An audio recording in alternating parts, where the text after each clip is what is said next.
Hola, muy buenas, soy Aaron Wong y esto es Ruido Bruto.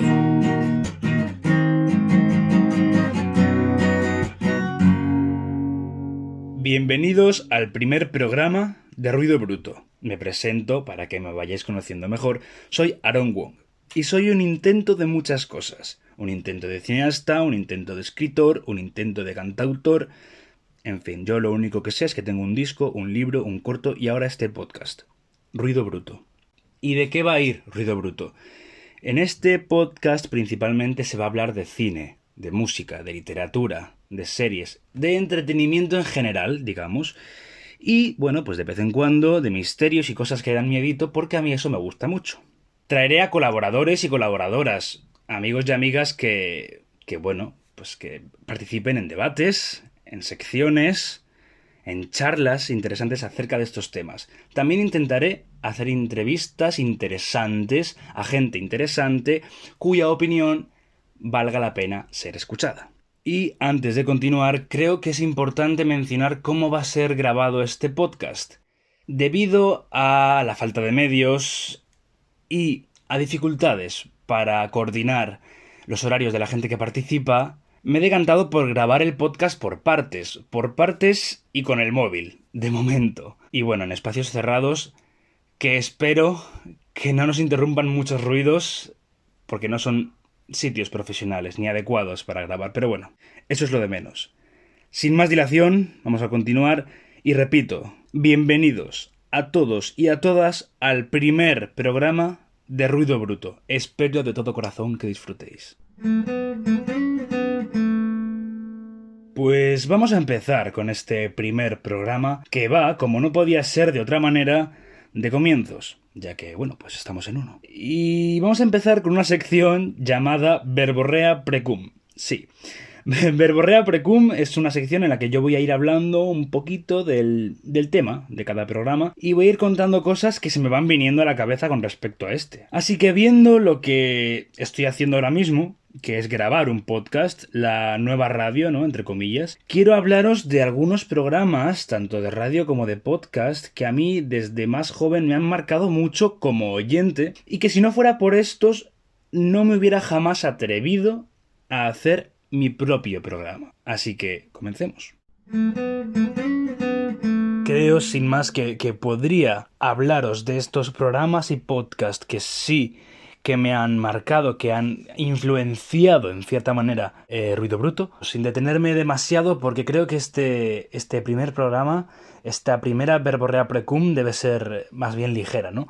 Y pues, mencionarlos, ¿no? En cuanto a programas de humor, yo empecé con el You No Te Pierdas Nada, pero creo que Ruido Bruto se ha visto más alimentado de, por ejemplo, programas como La Parroquia del Monaguillo o El Nadie Sabe Nada. Y en su parte, espero que haya muchas partes de misterio y de cosas de terror, se alimenta más de leyendas legendarias, aunque también he sido bastante seguidor de Negra y Criminal, ¿no? O de este programa argentino llamado Es un Crimen. En cualquier caso, también se ve la influencia bastante grande, podréis verla, supongo, o eso espero, de programas podcast como Todopoderosos, Aquí hay dragones, incluso en las charlas que tendremos o debates, influencias de Lo que tú digas, de Alex Fidalgo o El sentido de la birra, pero sobre todo, por encima de todos estos programas, los que más creo que me han lanzado, que me han empujado a querer grabar Ruido Bruto, a querer crearlo y grabarlo, son el Todo Pasa, nuevo podcast de Andreu Buenafuente, el No Estudies Cine, ¿vale? Con además que tiene ahí a Scarlett Johansson, que la sigo desde hace bastantes años por YouTube, y La Sala Vacía.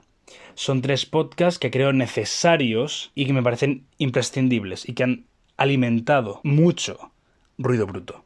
Bueno, yo creo que podríamos pasar ya a la siguiente sección, así dejamos que esta primera Verborrea Precum sea ligerita. Deciros que eso, en cuanto a programas y podcasts de cine, de series, de música, de literatura, Todopoderosos, Aquí hay dragones, todos los que os he mencionado, podría recomendar perfectamente porque son la base fundamental para crear Ruido Bruto. Así que, por lo tanto, creo que podemos pasar, como ya digo, a la siguiente sección, que es sección random. Os explico. Sección random es una sección que en la mayoría de las ocasiones no voy a preparar yo, sino que se la va a preparar otra persona. Esta persona va a prepararse un tema, una sección de la que yo probablemente no sepa absolutamente nada y bueno, sea una sorpresa tanto para mí como para vosotros que lo estáis escuchando. Habrá algunas secciones random que sí que me prepararé junto a otras personas, pues de temas pues variados e interesantes. Vamos con ello.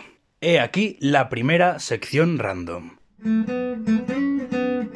Bien, entonces en esta primera sección random traigo y tengo a mi zurda, a mi siniestra, tengo a una dibujante imbatible con mucha mano, seriéfila indomable, consumidora de YouTube en inglés y enamorada de las comedias románticas, Buttercup.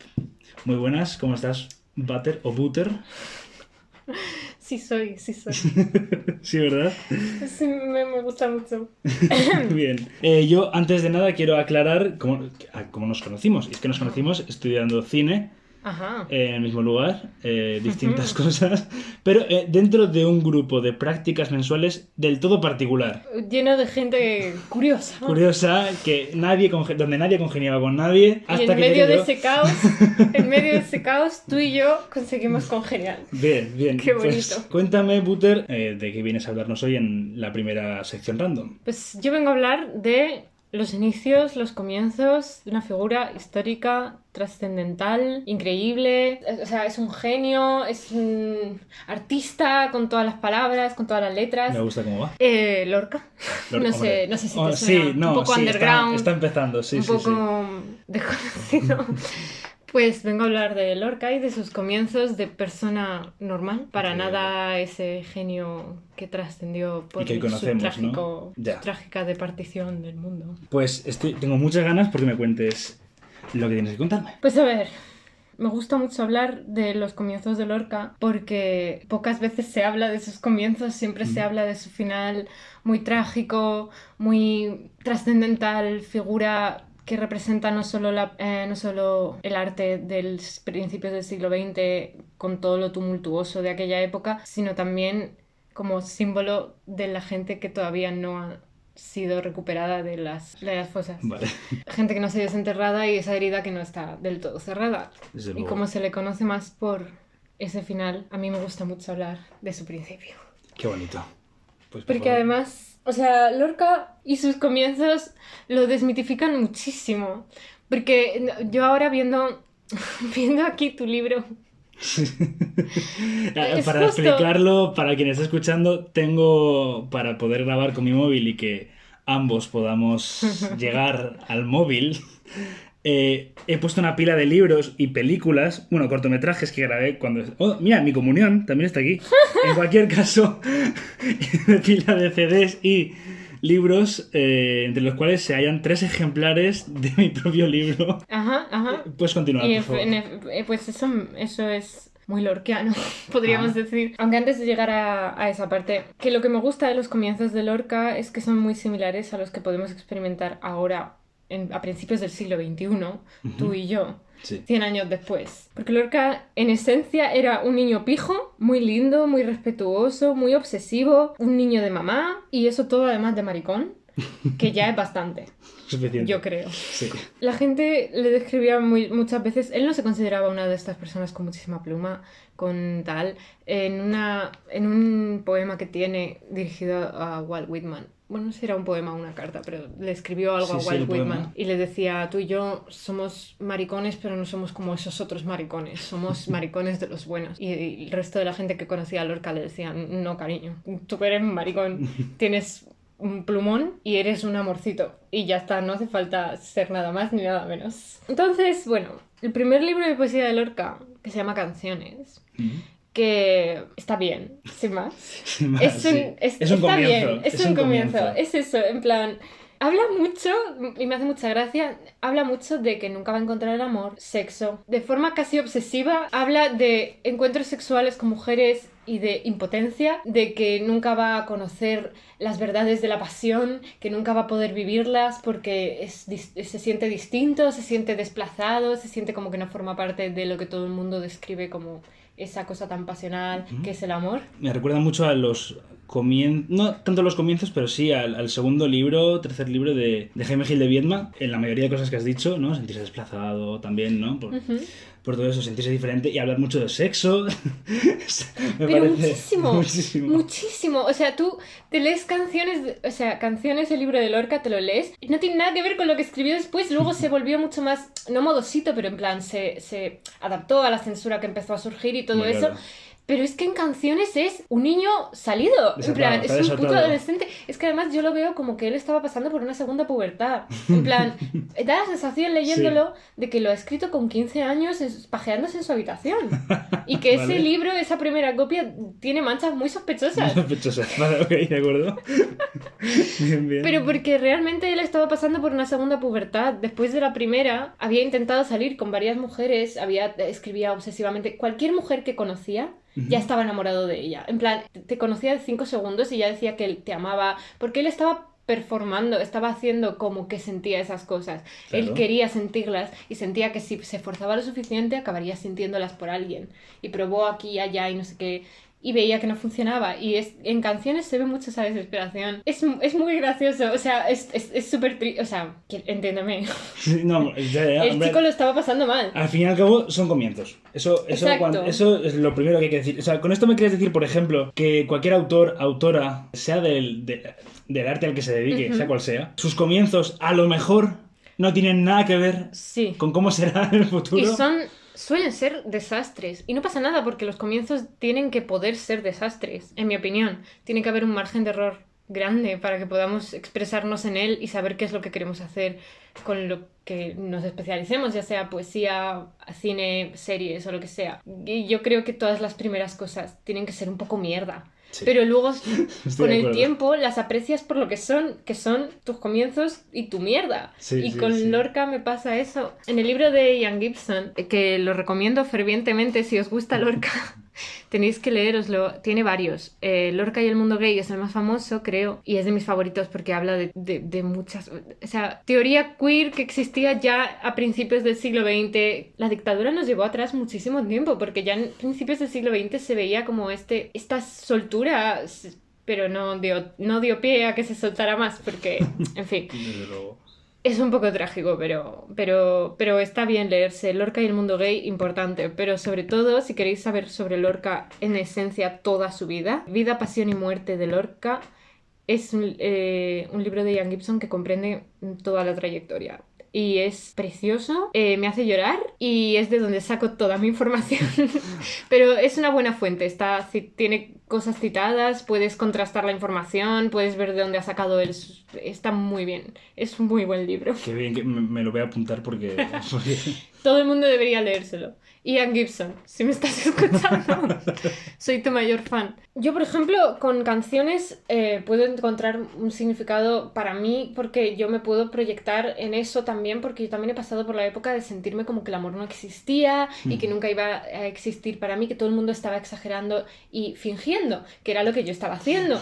Y claro, como yo lo estaba haciendo, pues debe ser lo que está haciendo todo el mundo. Y yo como lesbiana también tuve esa época de Dios, ¿por qué no puedo desarrollar sentimientos por los hombres? ¿Por qué no puedo tal? Y luego te das cuenta de que lo que pasa es que estabas buscando donde no tenías que buscar, claro. Donde para ti no hay nada. Y si buscas ahí, pues obviamente te vas a quedar igual. Y donde de alguna manera te enseñan a buscar. Exacto. Claro. En la caja en la que te ponen cuando naces. Y Lorca, cuando empezó a ir a Madrid, porque antes de mudarse a la residencia de estudiantes, iba esporádicamente a Madrid junto con un grupo que tenía en Granada de escritores y artistas, un poco generalizado. Iban a Madrid de vez en cuando y a Lorca le gustaba eso porque Madrid estaba emergiendo como ciudad y era un poco tierra de nadie porque había muy pocas cosas en ese momento, pero ya era como el proyecto de urbanización máxima. Claro. Entonces, gente como Lorca lo veía como su sitio de liberación. Y allí es donde se permitió empezar a experimentar un poco con su sexualidad,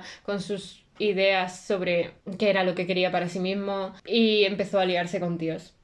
Y de ahí, pues, claro. De repente se dio cuenta de que el amor era real y que el amor era una puta. Porque luego se buscó unos que tela. Vale, pero tela. Vale. Me está interesando muchísimo. Así que... Bueno, volviendo a Canciones, me siento muy identificada con lo que habla en eso. Se le ve muy frustrado, es muy visceral el libro, es muy poco censurado, poco sin filtros, no tiene el estilo para nada que luego desarrolla con Poeta en Nueva York o incluso El romancero gitano.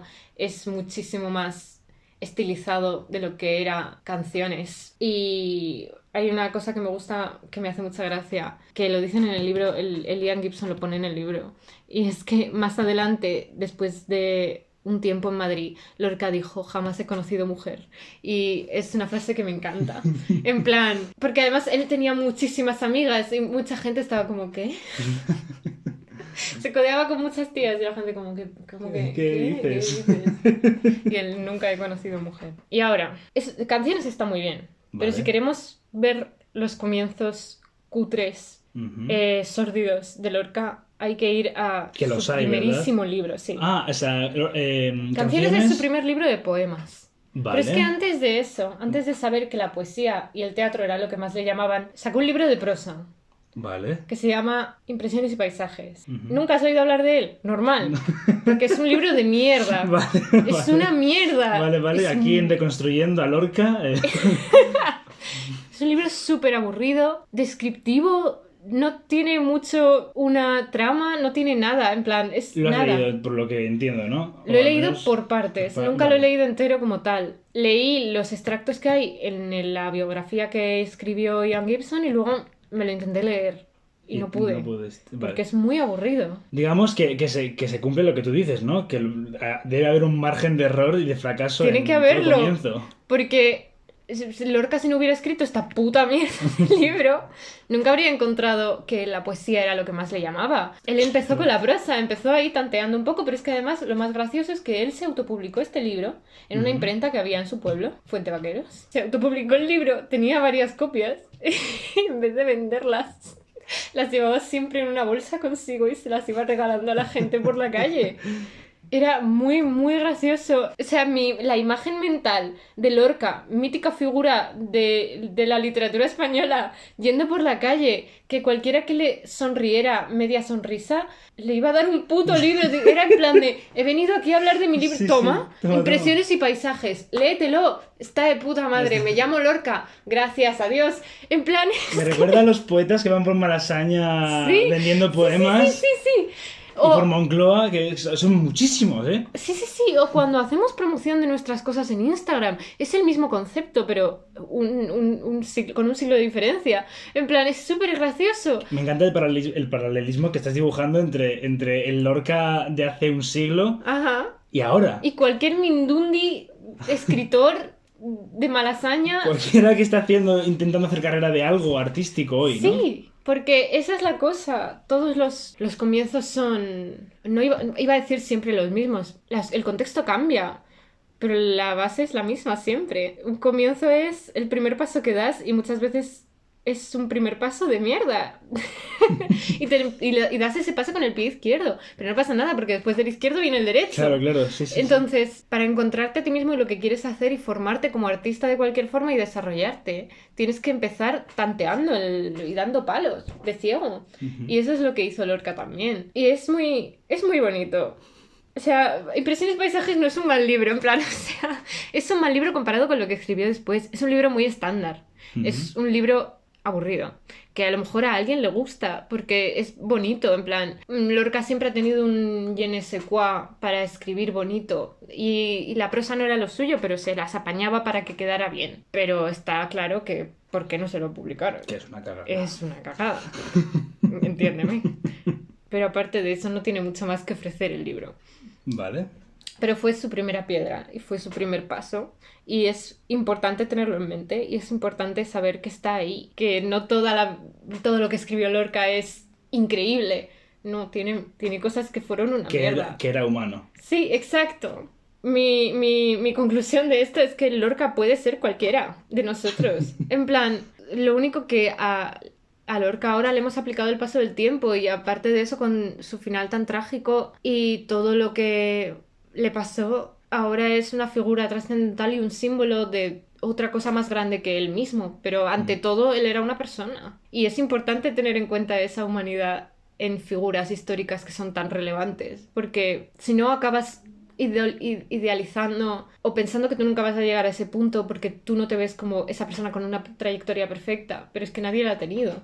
Sí. En plan, casi nadie. A lo mejor un par de personas han tenido una trayectoria casi impoluta, pero siempre es un casi. No creo que haya nadie con un 100% de todo buenos trabajos y todo cosas que hasta molan. Kubrick la cagó en su momento al principio y se dedicó a hacer desaparecer sus cagadas. Sí, que eso tampoco me gusta porque el pesado era tan perfeccionista. Tío, déjanos ver tus cagadas. Lorca no empezó a decirle a la gente a la que le había regalado impresiones y paisajes: oye, me devuelves este libro, es que he mejorado, ¿sabes? No fue por ahí. Antes de desarrollar metáforas y alegorías por las que ahora les conocemos, antes de ser intrínseco y complicado y manejar muy bien el costumbrismo de lo rural y hacer que cada personaje representara una cosa y llegar a ese punto, hay algo más vulnerable que se puede ver tanto en canciones como en impresiones y paisajes, que es esa falta de filtro, esa falta de refinamiento, ese diamante en bruto. Y es tan bonito verlo porque aparte de darte cuenta del potencial que tenía y que luego desarrolló y darte cuenta de que era una persona como tú, como yo, como cualquiera que quiera ser artista de cualquier tipo, es muy bonito ver a una persona tan emblemática siendo vulnerable de una forma que luego más adelante no se le ve porque lo disfraza más o lo viste más. Y para mí es muy interesante repasar esas primeras cosas. Porque ya en El romancero gitano, por ejemplo, pese a ser de sus primeros trabajos, el nivel de complejidad y de metáfora, de denuncia social y todo eso es mucho más intrínseco, está mucho más pensado, está mucho mejor escrito. Pero son en esas cosas mal escritas y... no mal escritas, pero menos bien escritas. Menos pulidas y más viscerales, donde se ve pues esas frustraciones de un chaval que no sabía dónde encajaba, que estaba obsesionado con el amor, pero sentía que nunca lo iba a sentir, que pensaba que se iba a perder muchas cosas de la vida porque se sentía distinto y que luego se dio cuenta de que no tenía por qué perdérselas, solo tenía que recontextualizarlas en sí mismo. No se puede ser perfecto al instante y no se puede sacar la obra magna, en plan... no puedes sacar... Nada más empezar, claro. Sí, empieza pequeño y luego ves desarrollándote. Empieza con la prosa, luego ya escribirás un poeta en Nueva York. Me parece estupendo lo que dices, ¿no? De primero escribe prosa, cágala y luego escribirás poeta en Nueva York, ¿no? Me parece un buen cierre para esta maravillosa sección que me ha gustado mucho, de verdad. Así que, pues nada, aquí dejamos esta primera sección random con Buttercup. Muchísimas gracias por venir. Gracias. ¿Volverás? Espero que sí. Tenía muchas ideas para esta sección y al final me ha costado decidirme, así que espero poder desarrollar las otras en algún otro momento. Estupendo. Y si no, ya te podremos ver en el futuro en algún otro sitio, ¿verdad que sí? Yes. Tengo una cuenta de Instagram de dibujos que se llama Drowning Butter, que es raro de escribir, pero bueno, yo creo que si lo buscas... Con buenos dibujos además, ¿eh? Bueno, están bien. Son muy viscerales y muy ¿Lorquianos? Poco pulidos. Así que lo mismo encajan con lo que estoy hablando ahora mismo. Muy bien, pues muchísimas gracias, Butter, y espero verte pronto. Gracias a ti. Continuamos.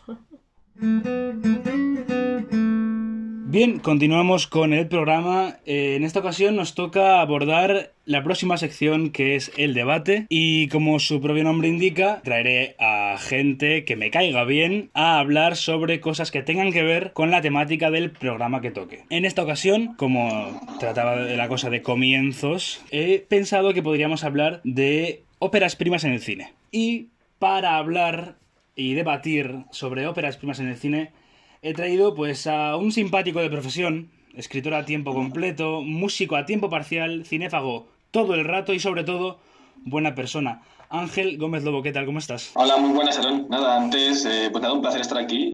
Solamente para avisar que esto, como ya comenté al principio del programa, se graba en días separados y en esta ocasión puede haber algún tipo de ruido como el de clics o cosas del ratón del ordenador, porque vamos a estar constantemente nutriéndonos de información externa, que es Film Affinity.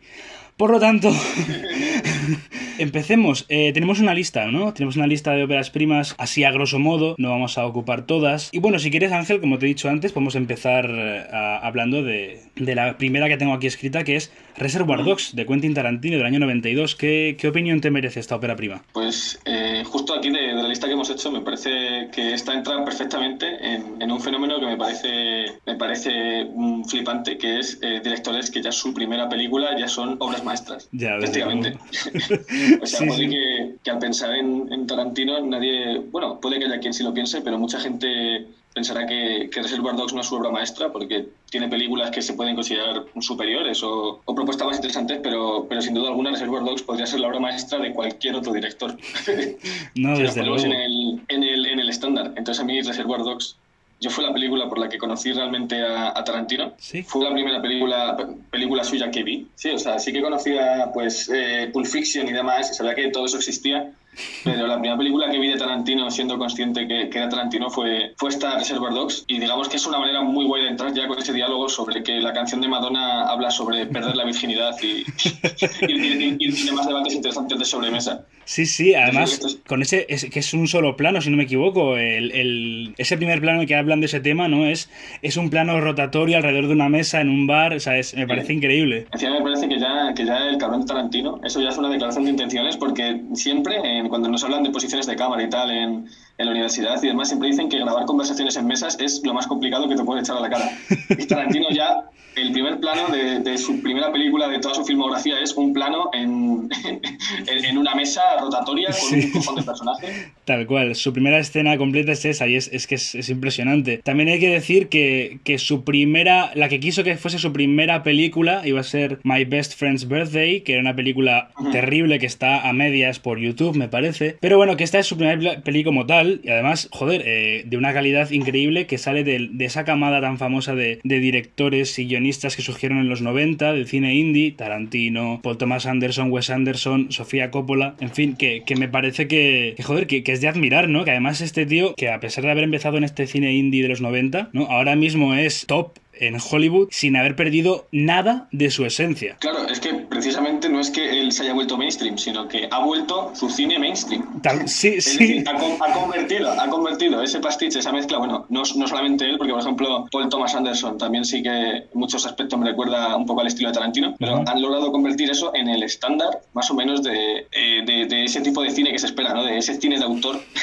A día de hoy se espera un poco ese estilo tan postmoderno y tan de pastiche y tanto de mezcla de géneros que, Sí, o que es sea... increíble que aún sigue de actualidad. Es que las películas de Tarantino a mí me parece que no envejecen. No. O sea, se han quedado... Es como un calvo, ¿no? Se han quedado en el tiempo estancadas y no envejecen, nada. Si quieres pasamos a la siguiente que tengo aquí, que es Ciudadano Kane. Ciudadano Kane, aquí justo enlaza bien con esta idea de directores que hacen sus obras maestras en el primer intento. Y a mí en este caso, Ciudadano Kane, evidentemente yo creo que poco podemos comentar de Ciudadano Kane que no se ha dicho ya.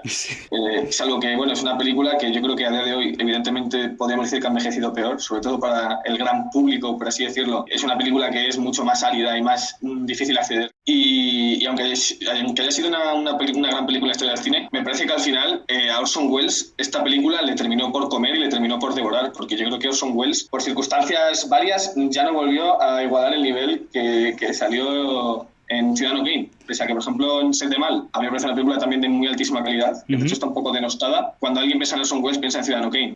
Yo fue la primera peli que vi de Orson Welles y no he visto muchas más. He visto, pues eso, Set de Mal. He visto la que no llegó a terminar, pero se terminó para Netflix, Al otro lado del viento, ¿no? Si no me equivoco. El caso es que...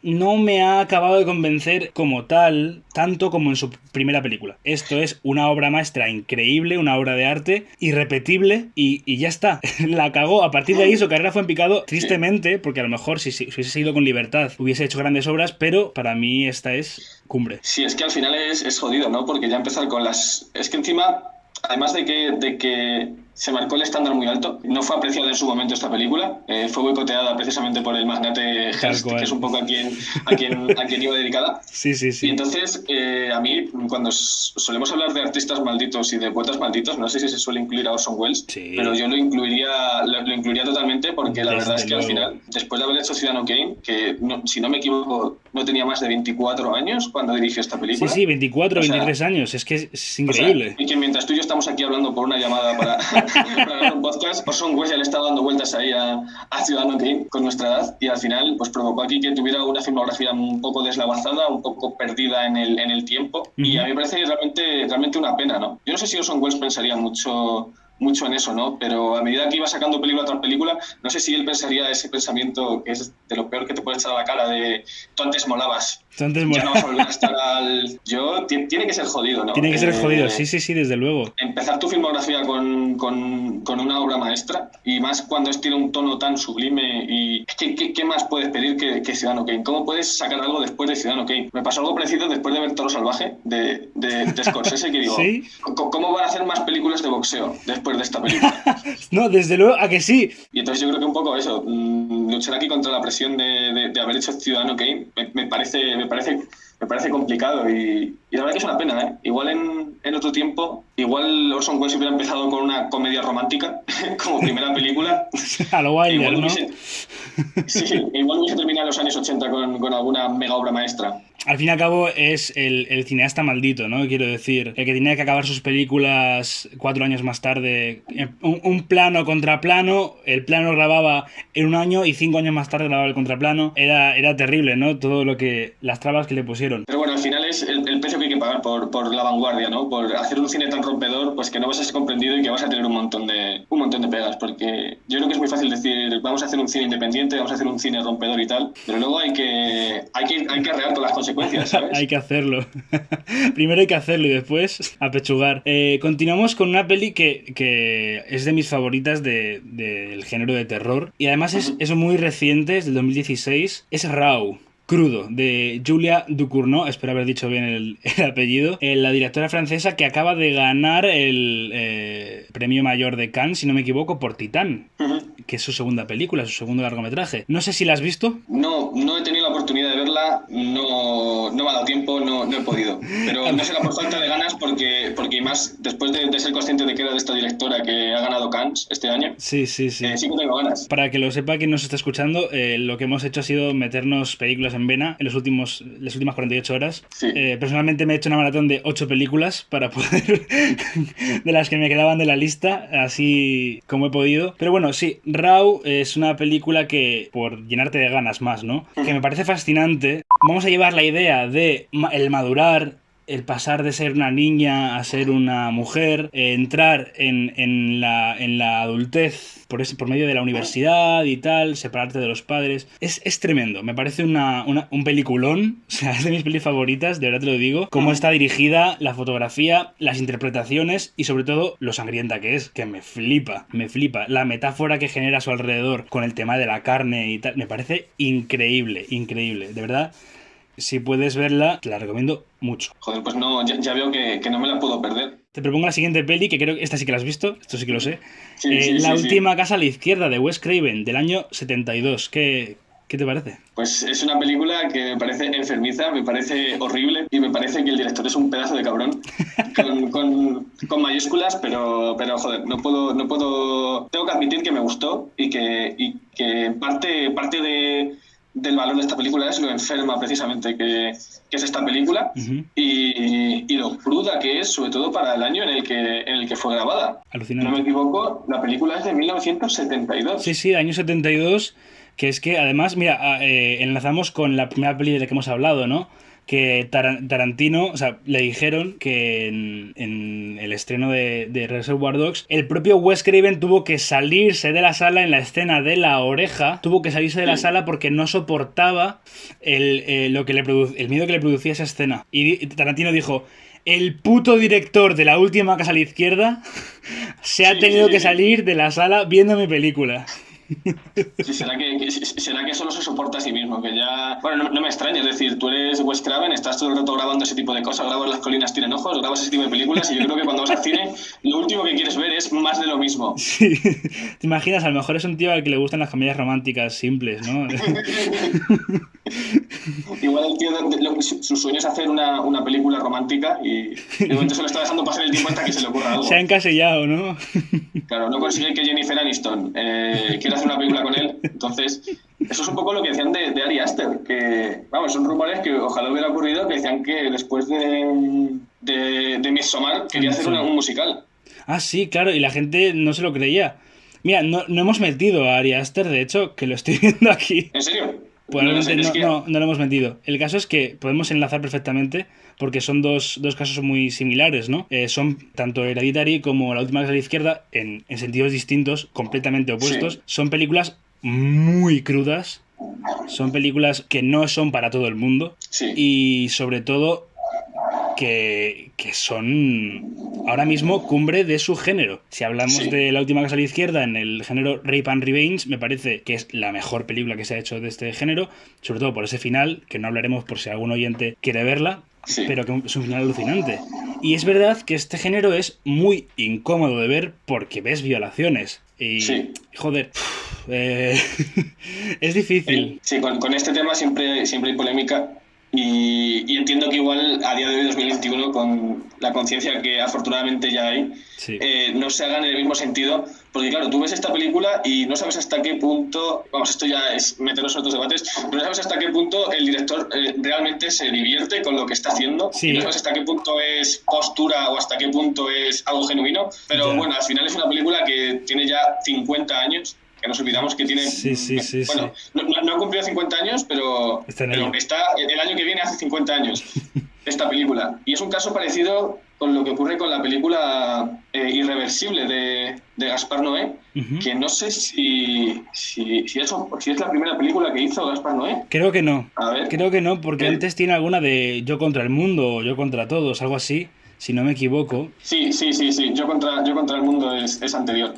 I Stand Alone. Que también podríamos haber hablado de esa, que me parece que tú ahora si quieres habla de Irreversible, que no la he visto, y luego te comento sobre Gaspar Noé, que tengo mis propias opiniones. Es que ya sé que de Gaspar Noé tienes tus propias opiniones, ¿no? Irreversible también, en ese sentido me recuerda un poco a esta película, porque también es un Rape and Revenge, lo único que tal y como la plantea Gaspar Noé es un Revenge and Rape, porque es una película que está contada al revés, de modo que la escena más cruda está justo en medio, ¿no? Va como por secuencias, contadas viceversa, y la secuencia más cruda está al principio. Entonces, al igual que esta película de La última casa a la izquierda, parte de su crueldad es el montaje, que te está mostrando a las dos protagonistas que lo están pasando fatal, y al lado a los padres o escenas cómicas de los policías. Es que a mí me parece que qué valor y qué pocos complejos tienes que tener como director para insertar hacer esos cambios de tono y esos insertos cómicos, que es que lo peor es que es tan grotesco que es que te puede llegar hasta divertir y hasta hacer gracia, ¿no? La musiquita que pone al principio, la primera frase de la película de Mary es la mujer más bella que he visto en mi vida. En fin, y entonces funciona un poco parecido la de Irreversible, porque al final las primeras secuencias son secuencias muy oscuras, muy violentas, muy tal, pero las últimas secuencias que se corresponden como al principio del relato son secuencias muy alegres, muy románticas, muy bonitas, sobre todo la primera escena. Y claro, el efecto es de, joder, estas personas en unas horas su vida va a haber cambiado por completo, a peor. Y otra película que yo creo que es indudable que debe mucho de esta película, bueno, pese a tener otro planteamiento y guardando las distancias, Funny Games de Haneke. Sí. Me parece que tiene una filosofía parecida de joder al espectador y reflexionar un poco sobre la violencia. No sé si Wes Craven quiere reflexionar sobre la violencia, pero parece que no. pero yo vi pinceladas, ¿no? Sobre todo hay una... No quiero desvelar mucho el argumento, pero la película comienza con dos chicas que van a ver, son como de hippies más o menos, por así decirlo, y siguen esa estética y tal, y van a ver un concierto de un grupo que parece ser como de heavy metal, porque dicen como que en directo decapitan pollos y demás, y dicen, vosotros no eres la generación del amor, ¿a qué viene tanta violencia? Entonces no sé si es como una reflexión sobre eso o que simplemente Wes Craven se está cagando en los hippies. Sí, vale. Me gusta lo que dibujas aquí ahora mismo. Sí, y se está haciendo un poco como Tarantino en Eres una vez en Hollywood. Sí. Ya, a ver a dónde vamos con tanta alegría, con tanto amor. Entonces es una Desde película luego. que me parece sorprendentemente moderna para ser del año 72. Es que estamos hablando del año 72, o Sí, sea... sí, más ni menos. Además, una película de bajo presupuesto que si no es serie B la roza con todas las manos. Y bueno, hablabas ahora de Gaspar Noé, no sé, yo vi la que es su ópera prima, Solo contra todos. Bueno, sí, Solo contra Sí. todos, que no me gustó. Pero porque a mí Gaspar Noé no me suele gustar. Es verdad que venía justo de hacer algún mediometraje y creo que un cortometraje sobre sodomía. En cualquier caso, Solo contra todos Sí, no está mal, está pasable. Es muy ruda, es una película difícil de ver por estética y por argumento, pero oye, y sí. desde luego creo que su peor película es Love, con mucha diferencia. Clímax me encanta, ¿eh? Por decir algo bueno de este director, Clímax me Sí, flipa. yo creo que a Gaspar Noé le ocurre... Joder, yo tenía un profesor de filosofía en bachillerato que una vez dijo una frase que me pareció que tenía mucha razón y es... Se puede aplicar yo creo que al cine, ¿no? Que siempre en las escuelas están los precursores de unas ideas o de un estilo y al final lo que hacen los discípulos es coger esas ideas y llevarlas al máximo y llevarlas al extremo, ¿no? Porque quien no sabe, digamos, innovar, lo que hace es coger las ideas de los otros y las lleva al extremo, ¿no? Entonces, Gaspar Noé, pese a que, por ejemplo, a mí Clímax o Irreversible son dos películas que me gustan mucho, yo entiendo las críticas que pueden ir hacia Gaspar Noé, porque al final ya llega un momento, sobre todo cuando ves Clímax, que dices, vale, ¿y qué más puedes hacer con esto? Es decir, ya se ha cogido la violencia y se ha llevado hasta un extremo y esa representación de la violencia y toda esa puesta en escena tan brutalista y tan exagerada y exacerbada, llega ya un momento que es que si tu estilo se basa en gran parte en eso, porque Gaspar Noé es indudable que su estilo se basa en esa violencia cruda, en esa incomodidad, lo llevas ya hasta un extremo tan altísimo que ya, ¿qué más vas a hacer? ¿Sobre qué vas a construir tu obra? Claro. Entonces, yo creo que al final es un cineasta que, lo que hablamos antes, yo creo que un poco se ha encasillado, ¿no? Yo esta última Sí, película, lo último que sacó, que es el mediometraje este de Lux a Luxa Eterna, Eterna, que yo lo pasé fatal en el cine viéndola, o sea, y la verdad es que, a ver, a mí no me gustó nada, y es lo que tú dices, se notaba un estancamiento increíble, porque de repente veía lo mismo que he visto en Clímax, lo mismo que en Enter the Void, lo mismo que... Es un pedaleo constante. Pues si quieres avanzamos, porque tenemos una lista bastante grande. ¿Quieres mencionar algo de Ari Aster antes de continuar? ¿Algo de Hereditary? yo de Ari Aster, que ojalá hiciera un musical, de verdad. Yo, sí, a ver, podría contratar a Hugh Jackman y todo. Yo, Yo de Ari Aster tengo que decir que es uno de los directores actuales que más me han perturbado la cabeza. Creo sí, que esos primeros 20-30 minutos de Hereditary, cuando ocurre lo que ocurre, no me han destrozado jamás tanto una película tan de repente la cabeza hasta el momento, cuando la vi. Y flipas. Y lo peor es que después de verla, vi que iba a sacar al año siguiente otra peli que era Midsommar y también vi que tenía varios cortometrajes previos. Uno de ellos, sí. algo así como The Stranger Thing About the Johnsons o algo así.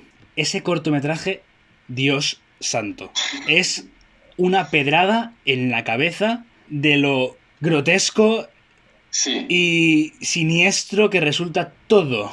O sea, empieza con algo que se puede tomar como cómico, una escena al estilo American Pie, con un plot twist horrendo. Sí, está gratis en YouTube, lo puedes ver por ahí. sí. Sí, yo creo que en parte la cualidad un poco de Aster es que crea terror. No lo sé, igual a mí me parece que es un director bastante original Ujú. y que intenta un poco escapar de los tropos y de los argumentos así que están más vistos en este tipo de cine. Bueno, aunque realmente Midsommar es un poco una reimaginación de esta película, Wicked Man se The Wicker llamaba. Man, sí, sí, ¿Eh? sí. Sí, sí, sí, pero no lo sé, yo sobre todo lo noto que es un director muy fresco. Y llegado a este momento justo lo voy a encajar ahí de puta madre, para que veas lo buen podcaster que soy, porque me parece que Ari Aster encaja muy bien como en una generación que sea una escuela, podríamos llamar, ¿no? Que, bueno, hay un poco de polémica con ese término que leí hace un tiempo que es como elevated horror, ¿no? Lo Que odio, hay quien está... odio Sí, ese sí, por eso, ¿no? término. Digo, hay quien está de acuerdo porque parece como que el resto de pelis de terror, parece como menospreciar al resto de pelis de terror, ¿no? O como si las películas de terror Sí, sí. tuvieran que ser intelectuales por algún motivo. No, es Pero menospreciar el género. Es decir, el terror en sí es una mierda, por eso vamos a llamar a estas películas que tienen más calidad o más presupuesto elevated horror, ¿vale? O sea, vamos a cagarnos en el terror. sí, bueno, yo quería mencionar más bien como a mí unos directores que me parece que tienen muchas cosas en común, que justo tenemos aquí una película también apuntada en la lista que es Jordan Peele, Sí, con la de Déjame salir, que yo sí. creo que justo junto Robert Eggers, Sí. yo creo que encaja muy bien. Sí, es la nueva Es una generación, ¿no? generación de directores que están haciendo, se nota que tienen más presupuesto y que están haciendo películas de terror así un poco, al final yo creo que ese es un relevo generacional, ¿no? Un poco para nuestra época.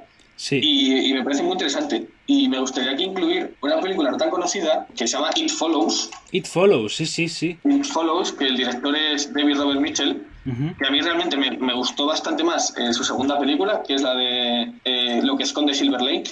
Claro. Y he tenido muchas ganas de ver esas ambas pelis que acabas de mencionar. Sí. Y yo, por meter a alguien más en esa fórmula o sea, en esta Sí. nueva generación de directores de terror que han cogido el relevo de los previos, me parece que estaría bien mencionar a Jennifer Kent, directora de Babadook, que, Sí.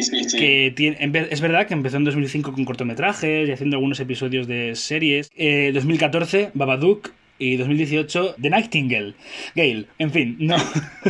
En cualquier caso, creo que es una directora a la que se le tiene un poco de manía en cuanto a crítica, porque su primera película fue Babadook. Porque Pues, tira más por la onda de James Wan, pero sin Sí. dejar de ser intimista. Y creo que yo la metería en este grupo de grandes talentos actuales del terror. Sí, y yo ya incluso incluiría que Babadook como grandes óperas primas, porque a mí Babadook es una Sí. película que es lo que dices tú, ¿no? Es terror, pero también es intimista y al final, bueno, no quiero revelar nada sobre el argumento, pero al final habla sobre algo muy importante y es tan coherente todo lo que te cuenta la película y la forma en que te lo cuenta. Y al mismo tiempo es tan bonito y tan crudo. A mí Babadook me parece un peliculón. No, desde luego. Muy, Desde luego. muy recomendable. Y hablando de Jordan Peele, que la sacó tú, ¿qué te parece Get Out? Get Out, a mí me gustó mucho Get Out. Sí. Porque el mayor logro, de hecho creo que ganó mejor guión en verdad. su año. Puede ser. El Oscar a mejor guión. Y me parece totalmente merecido porque al final la película con lo que juega es que es lo evidente, que no te enteras, que esto es así, ¿no? Entonces me parece porque al final Jordan Peele, yo creo que en esta película trata mucho el tema del racismo y demás. Y entonces no sé si es intencionado o no intencionado, pero yo creo que es fácil conectarlo un poco con la sociedad actual, por así decirlo, ¿no? Por muy pedante que suena esto, pero muchas veces vemos cosas o vemos comportamientos de ciertas personas famosas, de ciertos personajes, que se pueden ver como cosas, por ejemplo, todo lo de Weinstein, ¿no? Pues ya había rumores de estaba haciendo esto, no está haciendo esto, tal, y es como, si está claro, si es un secreto a voces, si es que está haciendo esto, lo evidente es lo evidente, ¿no? Sí. Cuando se habla de Donald Trump, es que no se sabe si apoya estos grupos supremacistas, tal, como que en toda esta ambigüedad, la película juega un poco con esa ambigüedad y es como, entérate que estas cosas están pasando, que esta gente es racista, que entonces no sé si, vamos, no sé si lo tenía ni siquiera en la cabeza, no me sorprendería que lo tuviese en la cabeza Jordan Peele, pero es un poco al final, haciendo una lectura política aquí progre, se podría decir que la de Get Out es un poco en contra de la ambigüedad y en contra de las medias tintas de que no, coño, que no te estás enterando, que no sé si me estoy explicando bien. No, te estás explicando perfectamente. Creo que de hecho me resulta muy evidente lo que estás diciendo. Creo que se refleja muy bien en la película. Quiero creer que Jordan Peele sí que lo tenía en la cabeza cuando escribía el guión, ¿no? Bueno, a mí personalmente tengo un problema con Jordan Peele y es que sus películas me molan, me gustan, las disfruto, pero siempre hay un punto en la película en el que me pierde como espectador, me pierde a veces, de vez en cuando. Me ocurrió también con su segunda peli, As de Us, no de culo. Sí. Si quieres, vamos a otro director que creo que es genial. Es un genio. Bong Joon-ho, 1994, Memories of a Murder. Y hay que especificar que hemos elegido Memories of a Murder porque sus dos películas previas no se encuentran en ningún sitio. Primero porque Incoherence, creo que es la primera, creo que era un trabajo de la universidad y no se puede encontrar. Y la segunda, que ya ni siquiera me acuerdo del nombre, no está por ninguna parte. Entonces la primera que se puede ver como tal, o que se puede encontrar si rebuscas, es Memories of a Murder. ¿Qué te parece Memories of a Murder? Pues yo la verdad me alegro de que las otras dos películas no estén disponibles porque así podemos hablar de esta película que para mí es un tremendo peliculón y por algún motivo, a ver, realmente tampoco desde que se hizo conocido en Occidente Bong Joon-ho, que realmente para todo el mundo, incluido yo, lo conocimos con Parásitos hace ya 3 años ya, desde Parásitos creo. Joder, sí. 2018, me parece. Y normalmente cuando se No, habla 2019. Ah, 2019, pues 2019. Desde que cuando se habla de Bong Joon-ho se habla de Parásitos, de Okja, Y de Rompenieves. Snowpiercer, y me estoy dejando The Host, sí. que seguro que son grandes películas. Yo ahí solo he visto Snowpiercer y muchas veces se deja aquí atrás Está Memories of Murder, grandísima, está grandísima. cuando es una película, a mí me parece fantástica. Encima ya muchos temas de Parásitos ya se ven en Sí. Memories of Murder. Sí. Es que es increíble cómo dos películas tan diferentes en temática, en planteamiento, ya se ven cosas de Parásitos en esta, vamos a decir, primera película, entre comillas. Bueno, de hecho, ahora mismo no recuerdo cómo se llama el actor, pero el que hace del padre en Parásitos es el protagonista de... Song Kang-ho. Sí. Song Kang-ho. Y bueno, y esta película, si alguien lo está escuchando y no la conoce, mucha gente dice que es el Seven, El Seven coreano, ¿no? Sí. Por así decirlo, ¿no? Es una película de unos asesinatos que están muriendo chicas jóvenes en un pueblo rural de Corea. Y bueno, unos policías, unos detectives ahí rurales. Además es buddy movie, pero en el peor sentido, ¿no? Sí. Porque es un policía de pueblo que se une como un policía de ciudad, más joven, más talentoso y tal, y al final me gusta porque es un poco una hostia en la cara es muy típico de las películas policíacas, ¿no? De que viene el joven idealista y tal, y pues mira, al final esto es lo que hay, así es el crimen, esto se resuelve así, te puede parecer más justo o menos justo, pero sí, es lo que hay. Y a veces no tienes por qué resolverlo, o sea, esto es, a veces el final siempre puede ser amargo. A mí me parece una película enorme, tiene momentazos, ya solo el final, la última escena, ¿sabes de la que estoy hablando? El último plano. Ese plano que se va fundido a negro y dices, me cago en mi vida, ese plano. Pues no sé, yo os recomendaría encarecidamente que cogierais y os pusierais ahora mismo Memories of Murder todos, porque es que es un viaje, es una experiencia.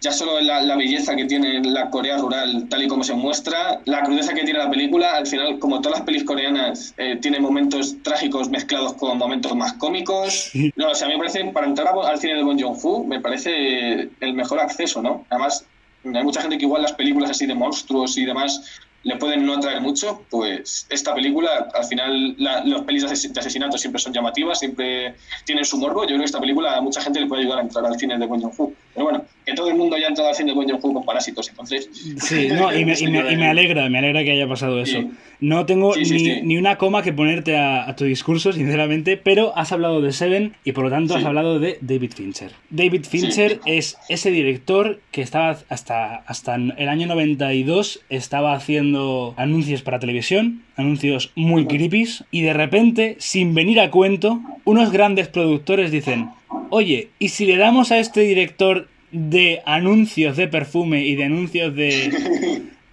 la tele, y si le damos la siguiente película de Alien? Venga, sí. Y en el año 93 David Fincher estrena Alien 3, la que es nombrada una de las peores de la saga. Eso te iba a decir, película no exenta de polémica. Alien 3, yo no la he visto, así que poco puedo decir. Yo solo sé lo que se dice por ahí de Alien 3. No sé qué opinarás tú, porque yo sé que tú eres muy fan de Fincher. Soy muy fan de Fincher, creo que Fincher es el Hitchcock actual, te lo dije en una ocasión. Creo que usa los recursos que usaría Hitchcock si estuviera vivo hoy en día, si hubiera continuado en la historia del cine, no si lo reviviéramos ahora. Creo que es un excelente director, un excelente narrador, y es cierto que esta primera película no demuestra en absoluto nada de lo que he dicho de él. Alien 3 es una cagada. A ver, vamos a ser sinceros, ni siquiera quería hacerla, ¿vale? O sea, fue un encargo, le salió mal y según terminó, empezó a hacer otra vez videoclips, un anuncio de Coca-Cola, en fin. Pero sí que es verdad que para después hacer como su primera película suya, que tuvo que convencer a productores de muchas formas para poder hacer lo que quiso con ella, que es ese final que todos conocemos de Seven. Seven es una película que se me resistió durante mucho tiempo de empezar a verla y demás y dejarla a medias un par de veces, no sé por qué, no estaba pero luego cuando la vi sí que se me quedó marcado el final de la caja. Lo más triste de todo, que yo ese final ya lo conocía por uno de estos especiales de Nochevieja de José Mota, que precisamente parodiaban Seven. y entonces parodiaban la escena de la caja. Entonces yo ya el impacto se perdió un poco porque ya sabía dónde iban los tiros. Hostia, qué putada, Pero está claro que toda, pero da igual, toda, cómo está filmada toda esa secuencia, ¿no? Incluso ya solamente la tensión que se palpa cuando están yendo en los coches por el desierto y se ven los molinos eólicos. Sí, Me parece que son molinos, ¿no? Lo que se ve. Sí, son cables, torres de electricidad. No. Sí, torres de electricidad. Ya toda la atmósfera que se construye merece la pena. Aun sabiendo lo que ocurre, lo que va a ocurrir, sí, se disfruta un montón y pocas películas te transmiten más que esa la miseria humana, la verdad. Vaya mundo de mierda que vivimos. Desde luego. O sea, pocas películas me lo transmiten más que eso y se ven guay. Y me parece muy interesante y muy acertado lo que dices de Hitchcock, de Fincher con Hitchcock, y creo que también lo comentaste alguna vez, que Fincher le tiene un poco de manía, ¿no?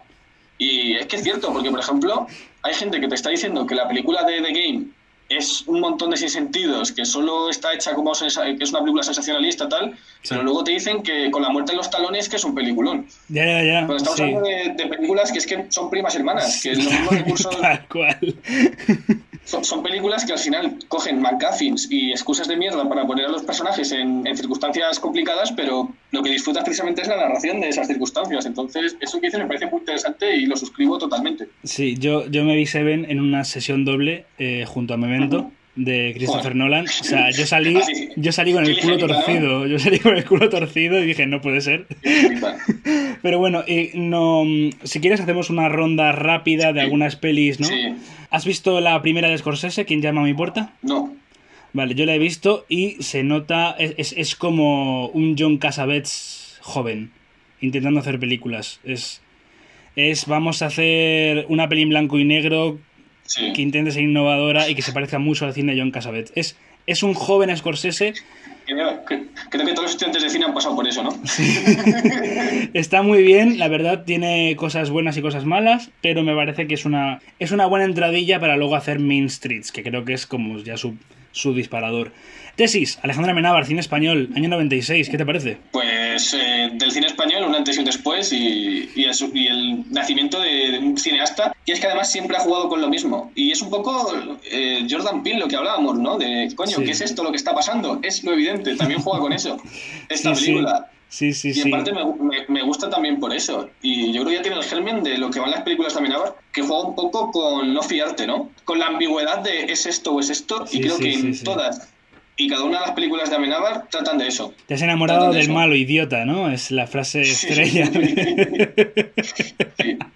Es que me parece sensacional, creo que resume perfectamente la película y la carrera de Amenábar, que es una excelente carrera por otra parte. Siguiendo con cine español, Acción Mutante, Alex de la Iglesia, año 93. Pues una película que me parece un milagro y un rara avis que existiese y por mí fantástico. Sí, es decir, ¿verdad? que cogieron en el panorama del cine español, que digamos que a nivel comercial o a nivel no del cine de género, salvo El laberinto del fauno y demás cosas, claro, que coja un director joven desconocido y se atreva a hacer esto. Sí, no, desde luego. O sea, un tío que estudió filosofía en la universidad y que quería ser escritor y de repente dijo, oye, pues voy a hacer Acción Mutante. O sea, quiero decir, con resines a la cabeza, voy con todo, ¿no? Sí. Es una puta locura. Es una locura y es fantástico y además yo creo que lo bueno de Alex de la Iglesia es que con los años no se ha calmado en ese sentido. Creo que es de mis directores favoritos españoles, junto a Rodrigo Cortés, de que también podríamos hablar, que de los actuales, ¿no? De los que siguen vivos y tal. Creo que es increíble. Tiene pelis no muy buenas, ¿no? Y tiene pelis que a lo mejor se atascan un poco, pero en lo general creo que es un cineasta que apoya el género y que lo está sustentando en España. Es increíble. A mí me pasa un poco eso y fue algo que, viendo películas con mis padres desde la iglesia, que son películas que van bien y que muchas de ellas llega un momento en el que ya la cosa decae o se le va mucho la olla, pero yo solamente por las propuestas tan arriesgadas que hace y por lo que has dicho tú, de que sustenta mucho el género, está siempre apoyando y tal, yo se lo perdono todo y también le admiro.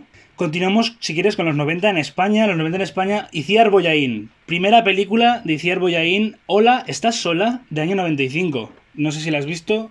Pues yo voy a admitir que de momento de Itziar Bollaín lo único que he visto ha sido la última que sacó, La boda de rosa. La boda de rosa y la tengo muy pendiente. Hola, ¿estás sola? Es una maravilla. O sea, sinceramente, si quieres pasar un buen rato, mira, te la recomiendo así como si nada. Sí. Si quieres pasar un buen rato ligero en el que quieras ver a Candela Peña de joven siendo Candela Peña en mayúsculas y ver los inicios de actores como el Antonio de la Torre. Si quieres ver a Antonio de la Torre en uno de sus primeros papeles, ¿sabes? Que es de secundario. Está muy guay, es muy divertida, es bonita de ver. Es una película de verdad que yo recomiendo. Es un buen inicio, la verdad. ¿Quieres que continuemos con cine español y luego ya retomamos un poquito? Sí. Vale. Además hay una recomendación también de una ópera prima de cine español que estoy comprobando rápidamente, un segundo, que estoy hablando de uno de los directores más queridos y odiados de España, creo yo, que es José Luis García. Y a mí personalmente me gusta muchísimo. No he visto todo de él, pero lo que he visto de él me ha gustado todo. He visto poco. Y estoy hablando de la primera película que sacó, que es Asignatura Pendiente, una película tremendísima, ¿Sí? con un José Sacristán súper joven. Sacristán es maravilloso. Quiero decir una cosa, pues, aquí, Sacristán, te quiero. Pues en esta película yo creo que te la vas a gozar porque es eso, es Sacristán, yo creo que en todo su esplendor. Y es una película que de las que mejor retratan la transición. Sí. Porque no va sobre la transición, sino sobre una historia que tiene como telón de fondo la transición, ¿no? Es una especie de historia romántica con la transición de fondo, y lo retrata muy bien. Si quieres hablamos de otro gran director español que bueno, pues que también es un gran director en Francia y en México. Luis Buñuel, año 1929, Un perro andaluz. Ya por quitárnoslo de encima porque es el elefante en la habitación, ¿no? Quiero decir, ¿qué? Pues lo que pasa con Un perro andaluz es que yo creo que se puede analizar mejor y poner mejor en valor si lo tomamos como obra de arte más que como película o narración o demás. Uh-huh. Y evidentemente yo creo que es una película que es importante para entender todo el movimiento surrealista. De hecho, bueno, el guión está escrito a medias con... Bueno, el guión está el guión, entre comillas, sí. El guión. Está escrito a medias con Dalí y bueno, lo bueno de Buñuel es que luego sí que su primer largometraje, que si no me equivoco es La Edad de Oro, uh-huh. Que al final lo que hace es explotar un poco su lado más surrealista, sí. Que se ve aquí. Luego un poco sí que Buñuel se relaja y bueno, es que la filmografía de Buñuel a lo tonto es extensísima, sí. Pero siempre los elementos surrealistas sí que los mantiene y tal. Entonces me parece que este es como su lado más surrealista y con los años pues siempre mantuvo esa faceta un poco, pero ya se pueden, vamos, que yo diría que Buñuel esta no es su mejor película, pero para entender bien el movimiento y las intenciones y la filosofía de Buñuel está interesante. Además esa imagen tan icónica de la cuchilla del ojo, sí. Cortando el ojo, sensacional. Pues bien. Hablemos de dos películas extrañas cuanto menos. Una que has propuesto... No, las dos las has propuesto tú, de hecho. Diamond Flash y Ventajas de viajar en tren. La primera de Carlos Bermud del año 2011 y la segunda de Aritz Moreno del 2019. ¿Qué tienes que decir tú de estas películas? Bueno, si quieres hablamos primero de la de Ventajas de viajar en tren, porque vale. La otra película se puede, yo creo que nos podemos extender un poco más. Pues Ventajas de viajar en tren es lo mismo, es una película que yo creo que siendo director joven tienes que tener muchísimo valor. No, desde luego hay que tener los cuadrados para adaptar esta historia y poco más. A mí me gustó mucho. A mí estas propuestas tan extravagantes y tan rompedoras a mí me suelen gustar. A mí también, a mí me atormentó. A mí me atormentó. Yo la vi de noche en el Renoir y dije, ¿qué acabo de ver? Sí. Yo salí y dije, no sé qué pensar. Quiero vomitar. Sí. A mí yo esos errores de estas películas los suelo perdonar precisamente por el valor que quieren hacer. No sé, me gusta mucho un poco el realismo mágico que hay en esta película, de elementos fantásticos ahí insertados. Sí. Bueno, a mí me gustó mucho y además luego cuando te dicen que está basada en un libro te lo crees perfectamente porque el estilo es... Sí, se nota. Entonces yo creo que aparte de buena película es muy buena adaptación. Es una buena ópera prima, la verdad, con un excelente reparto, de hecho. Porque dime tú quién se puede costear a Luis Tosar, Belén Cuesta, Ernesto Alterio, en fin. Y bueno, Diamond Flash, yo la he visto ayer y creo que es a lo que aspiran todos los profesores de cine que sean sus alumnos. Todos los profesores de cine quieren que sus alumnos sean el próximo Carlos Bermud, ¿vale? Sí. Se quedarían contentos si un alumno suyo hiciera una especie de Diamond Flash. Sí. Y no me refiero solo a la temática o cómo está escrito el guión o lo que sea. Me refiero a... La pulcritud de todo, ¿no? La puesta en escena, las posiciones de la cámara. Y tengo que decir una cosa porque es verdad que yo creo que necesito digerir esta película más tiempo. Aún me está costando manejarme en una opinión sobre esta película. Sí. Pero sí que es verdad que me ha flipado la construcción de escenas. Construye las escenas, o sea, me parece que directamente dice, ya está, voy a resolver esta escena con 3 putos planos. Y me da igual si la escena dura 25 minutos. 3 mismos planos todo el puto rato. A mí, es verdad que en ciertas escenas me acabó cansando, pero la mayoría lo gocé como un hijo de puta, Sí. por decirlo. Sí, es eso, es como muy minimalista, ¿no? Muy pulcro, muy... Ujú. Joder, no había pensado lo que ha dicho, pero tiene mucha razón, ¿no? Que todos los próceres es que pongas los mínimos planos, lo mínimo imprescindible para que funcione. No lo había pensado, pero me parece genial esa reflexión. Es que me pareció, dije, hostia, pero es que, quiero decir, esto es lo que mi profe quiere que yo haga. O sea, Sí. Pues yo, no sé, cuando empecé así a ver cine más en serio, sí que estuve buscando directores españoles y salió como que Carlos Bermúdez era como uno de los más destacados, ¿no? ujú. Y entonces cuando vi que mucha gente lo comparaba incluso con Almodóvar o grandes figuras con 3 películas creo que tiene. Creo que tiene Sí. esta, Sí. Magical Girl, que es su película más aclamada. Es que tengo Y- muchas ganas. Yo lo conocí por esta película, aún no la he visto, Sí. pero es de las que tengo pendientes desde hace bastantes años. Pues Magical Girl, la verdad que no es una ruptura, o sea, es un poco continuista con respecto a esta película, es como depurar la fórmula de esta película. Sí. Yo creo que es mejor película, pero igual como vi primero Magical Girl y luego vi esta, entonces disfruté más esta, pero porque ya venía más prevenido. Claro. Y además está como Diamond Flash entra un poco en el tema de los superhéroes y Sí. demás. Sí. Me la disfruté mucho más y yo creo que es una película muy recomendable y eso es otro ejemplo de cómo con nada de presupuesto al final con buenas ideas y pensando en lo importante de las películas que al final son los conflictos, ¿no? Sí. Lo importante del guion que son los conflictos y sabiendo construir estos conflictos y llevar a los personajes por donde tienen que ir. Por ejemplo, yo creo que tiene una escena fantástica que, bueno, de hecho, Aaron, me recordó un poco a un guion que me pasaste. No sabes si sabes de qué escena estoy hablando. Creo que sí. Sí. Sí. La O sea, verdad que sí. Cuando leí tu guión me recordó mucho a una escena concreta que es cuando están hablando estas 2 chicas, toda esa secuencia, la relación que hay entre ellas y un poco me recordó muchísimo al... Sí, te puedes creer que es mi escena favorita de la película. No me sorprende. Cuando me has dicho que la has visto estaba seguro de que esa escena te iba a gustar porque ya te digo, me recordó mucho a el ambiente y el tono y el transcurso de los hechos. Ujú. Entonces, por eso, en parte, Diamond Flash quería hablar de esta película por eso, porque me pareció curioso ese paralelismo, ¿no? Y a mí me gustó mucho, yo es muy recomendable y sobre todo eso, ver esta y luego ver Magical Girl, que es como esta, pero 2.0. Rápidamente, para continuar, Sí. quiero hablar de 2 directoras españolas que merece la pena echar un vistazo. Hay muchos directores y directoras españolas a las que hace falta echar un vistazo, sí o sí. Pero quiero centrarme en primero, Leticia Dolera, Requisitos para ser una persona normal, ópera prima, única película que tiene de momento. Ahora se va a dedicar a las series, parece que se siente más cómoda en este formato.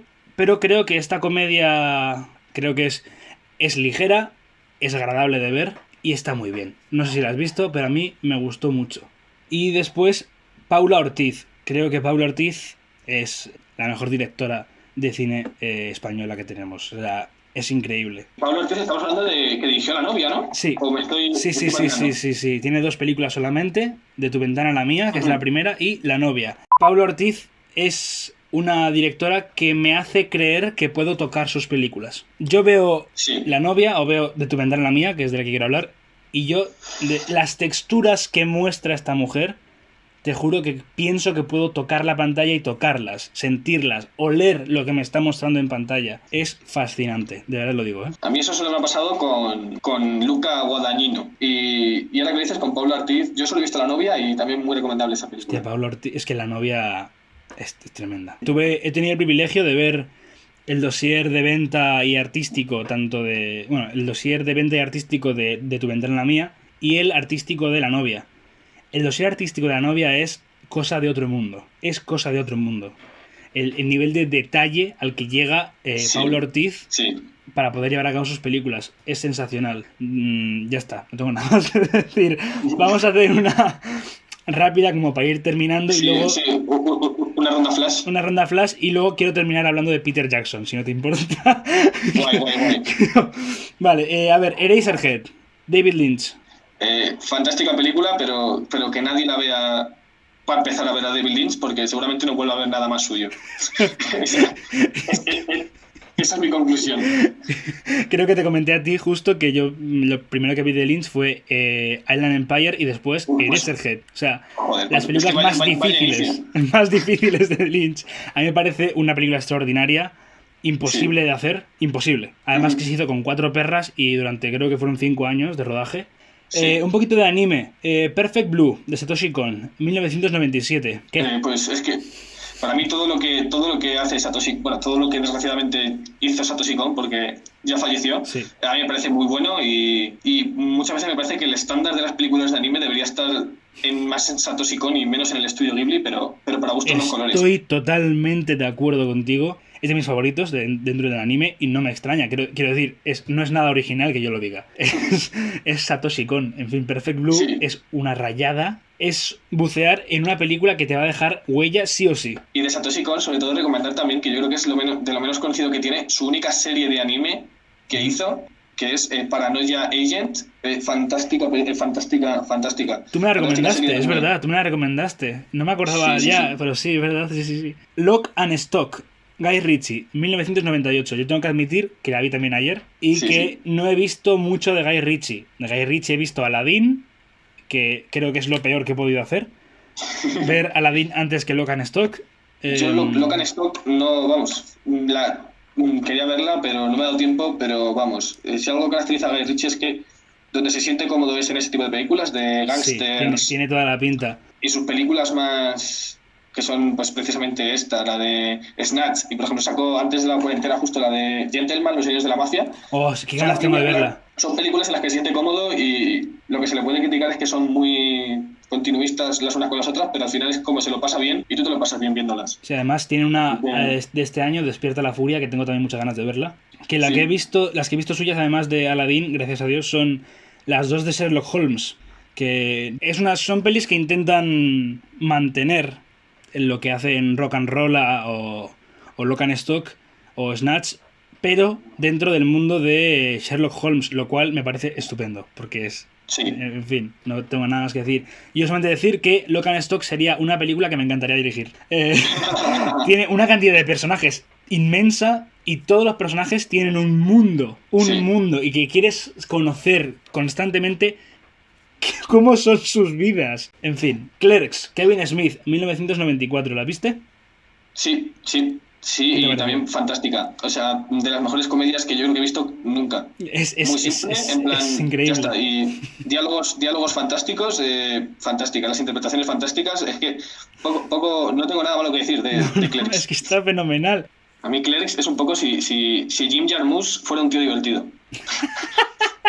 Sí. Mira, y ahora que dice Jim Jarmusch, Extraños en el Paraíso, del 84. Pues es Kevin Smith si fuese un tío coñazo. Pero me gustó. Estáis en el paraíso, me gustó.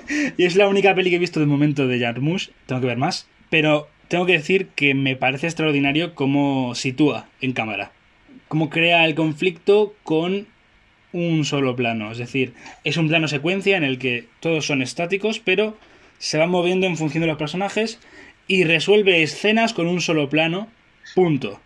Aquí esto va a sonar un poco elitista y un poco snob, pero Jim Jarmusch es un director estadounidense, el director estadounidense más europeo, por así decirlo. Es decir, si Jim Jarmusch fuese europeo, a nadie le sorprendería tanto sus propuestas. Te juro que no sabía que era estadounidense hasta que me puse a ver la película y dije, ¿qué? ¿What? Sí. He de decir pero que bien. ahora que dices es el director estadounidense más europeo, hay que hablar del director estadounidense más europeo de la historia, Woody Allen. Ópera prima, toma el dinero y corre, porque no pienso hablar de ¿Qué tal estás, Pussycat?, que me parece que es horrenda. Creo que ni siquiera es una peli suya. Yo creo que a Woody Allen es mucho más apreciable la segunda etapa de su carrera, cuando precisamente fue influido por el cine europeo que la primera. Yo esta película no la he visto, pero sí que vi una de sus primeras películas que es Bananas, creo que se llama. Sí. Tiene sus puntos, pero... A ver, claro, quiero decir, esta época era en la que, cuando empezó, Toma el dinero y Sí. corre, El dormilón, Bananas, que son películas que a mí Sí. me gustan, ¿eh? Sí. Es verdad que tienen una calidad bastante cuestionable, pero son películas de humorista. Sí. No hay que olvidar que Woody Allen venía de hacer stand-up comedy y de escribir guiones y chistes para la televisión. Venía de hacer sketches y es lo que hizo. Películas de sketches con una temática, o sea, a lo Monty Python. Así que Tómate y corre me gusta bastante, me hace mucha gracia, la verdad. O sea, me lo paso muy bien cada vez que lo veo. Pero esta última vez que la he visto, que fue hace como un par de semanas o 3, se me hizo bastante larga. Dije, uy, pues si es 1 hora y 20 y se me está haciendo, pesadita. Sí, yo creo que es eso, que estas películas pierden al compararlas con lo que vino después. Claro, a ver, es que... bien, vamos a continuar. Saw, James Wan, James Gunn no. James Wan. No la he visto, no he tenido el placer de verla todavía. Saw creo que es la mejor de la saga como tal. Quiero decir, yo soy muy fan de la saga Saw. Soy muy fan de James Wan. De hecho, acaba de estrenar este año Malignant, creo que se llama, su última película, que dicen que es un delirio increíble de terror. Tengo ganas de verla. Saw me parece increíble. Es una película de serie B, aunque no lo parezca hoy en día. Te la recomiendo mucho. Es una de las películas que más me han influido, como tal, como intento de cineasta. Vamos a hablar ahora, por ejemplo, me van saliendo aquí, Sí, Las sí. Vírgenes Suicidas, Sofía Coppola, del año 99. Me gustó. Todo lo que vemos luego en Sofía Coppola ya está en esta película. Sí. Esa estética, ese juego con la música que es muy interesante. Y lo único, me gusta incluso más que lo que viene después, porque al final tiene más ese tono de película independiente, de película de comedia. Me recordó un poco una película que no sé si alguien recuerda, que se llama Napoleón Dynamite. Ah, sí, sé cuál es. No la he visto, pero sé cuál es. Me recordó un poco a esas vibes, ¿no? Así de película de comedia, incluso un poco a Juno, ¿no? ¿Sabes? El tipo de cine así que digo, y me gustó mucho. Lo único, claro, creo que al final es todo tan estético que pasa un poco a ese tipo de películas, que el argumento y el mensaje, pues realmente tampoco terminé de entender qué quería contarnos con esto. Se pierde por otros derroteros, ¿no? Yo tengo que decir que cuando me mandaste un WhatsApp, porque te la pusiste a ver y me dijiste, ya me la he empezado, mola mucho, es humor negro del bueno, dije, ¿what? Sí. Yo que la acababa de terminar dije, ¿cómo que humor negro? Humor negro hay en parte, hay ratitos de humor negro, Sí. pero la película es despiadada, o sea, la película es intensa. Sí. No, yo me quedo con los momentos de humor negro, sobre todo, de la película. Es lo que más me quedó, porque es lo que más distingue a esta película de las otras que tiene Sofía Coppola. Pero vamos, fantástica. Vamos a ir con El beso del asesino, primera película de Stanley Kubrick, año 55. El beso del asesino, es que yo lo más primero que he visto de Kubrick fue Atraco Perfecto, entonces esta tengo poco que decir. Atraco Perfecto me gusta mucho más que El beso del asesino. El beso del asesino me parece Atraco Perfecto, pero antes. Es una peli de boxeo, además. Está bien, tiene escenas muy guays, muy bien rodadas. Y lo que dije por Twitter cuando terminé de verla ayer fue: qué diferente, qué distinto hubiera sido el cine de Stanley Kubrick si hubiera seguido en la línea de sus dos primeras películas, Atraco Perfecto y esta, El beso del asesino. Sí, porque son películas de cine negro, pero total. Y bueno, en fin, no me gusta tanto esta época, pero sí lo que vino después, que fue hacer todo lo que le salió de los huevos. Sí. Los 400 golpes. Pues otra película ineludible también de la historia del cine, y yo creo que tenemos poco que decir. Fantástica.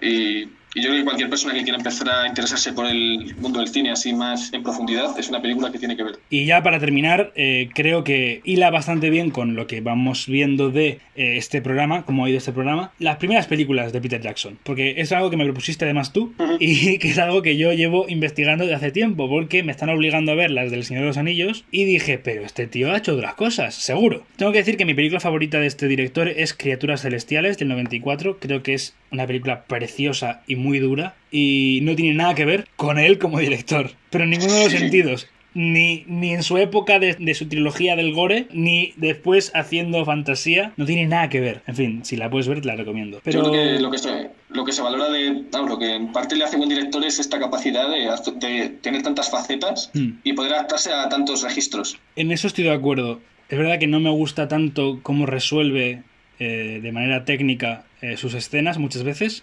pero oye, la calidad y el buen director lo tiene ahí, ¿no? Y esta primera trilogía, digo que rima bastante bien con la temática de este programa, porque son comienzos gores, son comienzos cutres, además, porque las 3 películas son bastante cutres. Y hemos hablado en este programa, tú no has estado, pero hemos hablado de que unos inicios cutres no tiene por qué significar que toda tu carrera vaya a ser cutre, no siempre. Y que de hecho, para poder escribir Bodas de Sangre o El romancero gitano, hace falta cagarla al principio de tu carrera. Sí. Y yo tengo que decir que no creo que sea tan cagarla, pero yo me he visto la trilogía esta, no sé si tú has visto alguna de las 3 películas, Bad Taste del 87, El delirante mundo de los Feebles del 89 y Braindead del 92. He intentado ver Braindead, pero no he, no he persistido. Yo he visto las 3, creo que la que más calidad tiene es Braindead, no es la que más me gusta, la que más me gusta es El delirante mundo de los Feebles. La vi anoche y me he quedado traumatizado. No pienso volver a ver los Muppets de la misma forma. Es terrorífica, pero creo, oye, que tiene un arranque interesante, cuanto menos. Y bueno, creo que si tienes algo más que mencionar sobre estas óperas primas. Yo nada, me parece que yo creo que en unos años veremos a Peter Jackson haciendo estas cosas otra vez, seguro. Ojalá, la verdad. Seguro, sí. Yo estoy seguro que les tiene cariño, que después de películas tan solemnes y tan grandes como El Señor de los Anillos, El Hobbit, etcétera, al final la cabra tira pa'l monte y seguro que vemos algo suyo, ojalá, Por de favor. este estilo otra vez. Por favor, espero que sí. Pues nada, Ángel, sin mucho más que decir, darte las gracias por haber venido y te espero en próximos programas, ¿de acuerdo? Pues sí, cuando quieras, un placer estar aquí, conversar aquí sobre estos temas y nada, en cuanto me digas yo estoy dispuesto a volver y nada, un placer, Aaron. Un placer. Continuamos. Bueno, y para terminar con este primer programa de Ruido Bruto, vamos a ir a por la última sección, que se titula La última y nos vamos. Y esta última sección, La última y nos vamos, trata de recomendaciones. Va a ir siempre al final de cada programa y en principio lo voy a hacer yo solo. Y voy a recomendar cosas que podéis ver, oír, sentir, vivir, que tengan que ver con la temática de cada programa. En principio, al menos que es el primero, sí. Tiene que ver con comienzos. A lo mejor más adelante me quedo sin ideas y luego recomendando lo que me sale de las narices. Pero quién sabe. En principio, ahora es acorde a la temática. Y es comienzos. Y os voy a recomendar solamente 3 cosas. Además, fáciles de consumir, rápidas y intensas y maravillosas. Bueno, pues estas 3 cosas que os quiero recomendar son, sin meterme mucho en líos, un libro, un cortometraje y una canción. Como ya os llevo diciendo a lo largo de todo el programa, tiene que ver con comienzos. Bien, el libro se llama Las niñas salvajes que fuimos, escrito por Sofía Guardiola Villaverde. Es su primer libro, el primer libro de esta escritora, es un libro de poesía. Además, ahora, dentro de poco, a la fecha en la que estoy grabando este programa, está a punto de sacar su segundo libro. Bien, es un libro íntimo, bonito, de reflexión continua y con apenas 60 y pico páginas, no tiene mucho más. Esencial para conocer no solamente a su autora, sino que para plantearse preguntas a uno mismo. El cortometraje que os quiero recomendar es Divina Espoleta, de David Santos, además es un colega. Este cortometraje es fantástico, está dirigido por este chico tan talentoso. Está en YouTube, gratis, lo podéis buscar. Divina Espoleta, David Santos. Está grabado en Super 8, si no me equivoco. Y creo que este trabajo habla por sí solo. Y no os lo puedo recomendar más. O sea, es sensacional.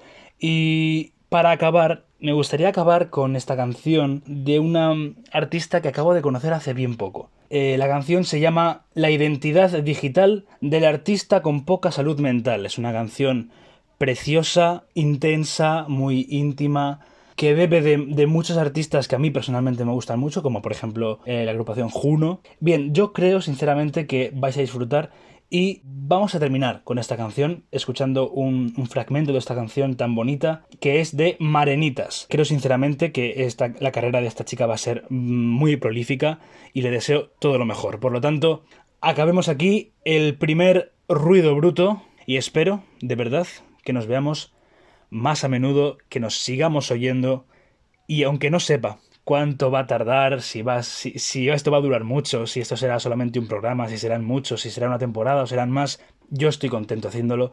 Así que muchísimas gracias por escucharme. Os dejo con Marenitas, la identidad digital del artista con poca salud mental. Nos vemos. Estoy aquí, me desgasto cada noche por hacerte sentir y el flexo ya no prende. Es hora de cambiar la mampara por realidad.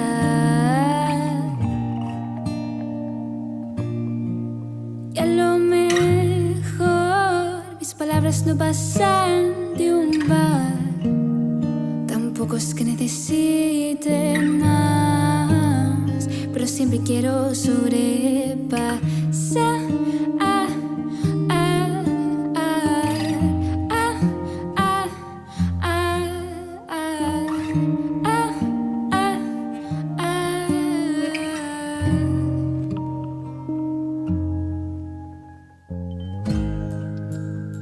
Porque tengo que desarrollar una identidad digital sin saber quién soy en el mundo real. Porque tengo que desarrollar una identidad tan lejana, poco espacial, de una versión anterior a